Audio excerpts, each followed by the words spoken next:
Urs Kalecinski will not compete in this Mr. Olympia 2026. He won't do it until 2027. I'm going to explain it to you in today's video, and I'll give my opinion about this. Urs shuts down the 2026 season. It makes me laugh because it's like he's closing down, right? I mean, as if it were a company, a platform or something. Urs Kalecinski is no longer open and he won't open again until 2027. This is the story he posted. Basically, he arrived late and well, this page, RX Muscle, thanks, has uploaded it. They ask if he'll do the Olympia this year and he says only in 2027. Look, this guy was going to do the New York Pro. He was going to face Krizo, something that was going to be very interesting. I even made a video about it and he dropped out and I had to delete the video. It was no longer useful. You made me go to bed hungry one day, Urs, and I've lost 2 kilos because of you. So why isn't he competing? What's wrong with him? Why has he made the decision to skip the 2026 Olympia when there's still so much time left? He used to participate every year in the classic division at the Mr. Olympia. Deciding not to compete for a year? This isn't the Urs we're used to, and this makes us wonder about a lot of things, like, does he have any health problems?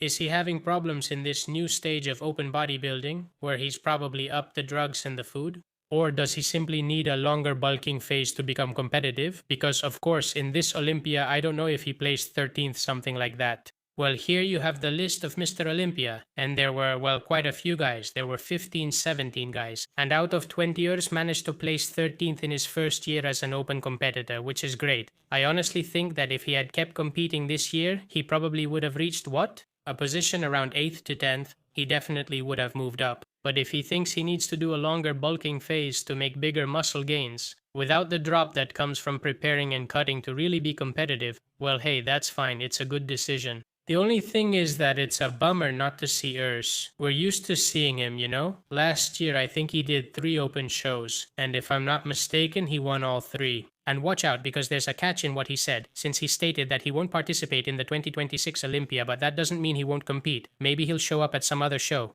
He also says that if he wins and qualifies for the Olympia, he'll prepare but won't attend the event. To me, this would only make sense if 1. He wants to do an off-season, a longer bulking phase to gain muscle mass, or 2. He has health problems. He might have some other personal problem that we don't know about, or business issues, or who knows.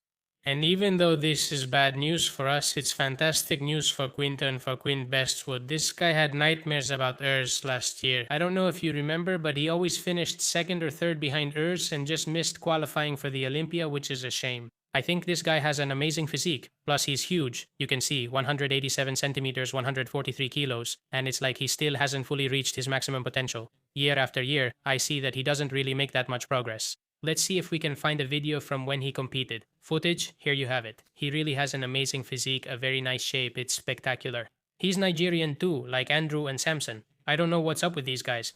People assume being black means you're good at bodybuilding, but that's not true. It depends on the country and genetics. Just as Spaniards have different genetics from Poles or Russians, Nigerians seem unique too. We have several incredible Nigerian bodybuilders, especially in classic physique. So this year, if Quinton has made even a few improvements, right from the start he won't have to face Urs. Then Nick Walker has said he's not going to compete anymore until who knows when. So if this gentleman decides to compete in New York or wants to compete in Pittsburgh, he might get a good placing. And if he decides to compete in Tampa or Texas, that's where Nick Walker might show up. I hope he finally qualifies for the Olympia. I really want to see him there. Now let's talk about Krizo. I want to show you Krizo at 133 kilos. He says that he's 4 weeks out. He's going to compete in 4 weeks and he's going to do both New York and Pittsburgh. This year Krizo wants to compete. Hopefully his shoulder holds up. It's funny he calls himself Taco Baby Biceps. Baby biceps, yeah, right. Well, this gentleman was the one who was going to face Urs Kalecinski, and I think he has basically retired Urs. Urs saw this, saw these arms and said, okay, I need another year. I'll think about it in a year. They have exactly the same arms, huh? Urs and Krizo.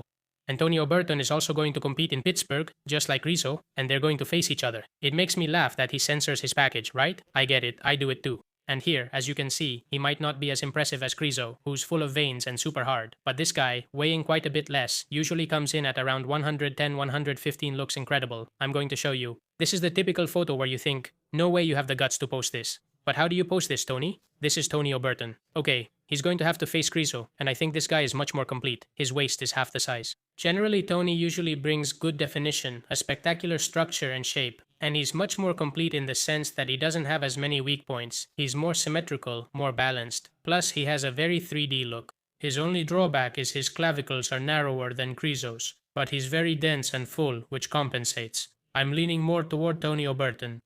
I added more news and topics to today's video so the URS part wouldn't be so brief. I've also added a frame to the camera. If it bothers you, let me know and I'll change or remove it. And we have a new background, we have a staircase. Beautiful background, huh? It's wonderful. I want to show you the explanation for all this. Let's see if I can. Well, all of this is what I have to set up to try to soundproof. As you can see, there's a mattress, several cushions, there's a blanket, more cushions. In short, the whole wall in front, the one on the side and so on, is covered with sheets, cushions, blankets, jackets, so that I can be heard better. I've also been installing several plugins. I've been setting everything up again, the microphone, the software, everything, to try to improve the content, because I'm really self-conscious about the audio, and no matter how much I edit it, I feel like there's just no way. I hope all of this has worked, and if you give me feedback in the comments, I really appreciate it. I hope you enjoyed the video. This is Ares YT Culturismo signing off. See you next time.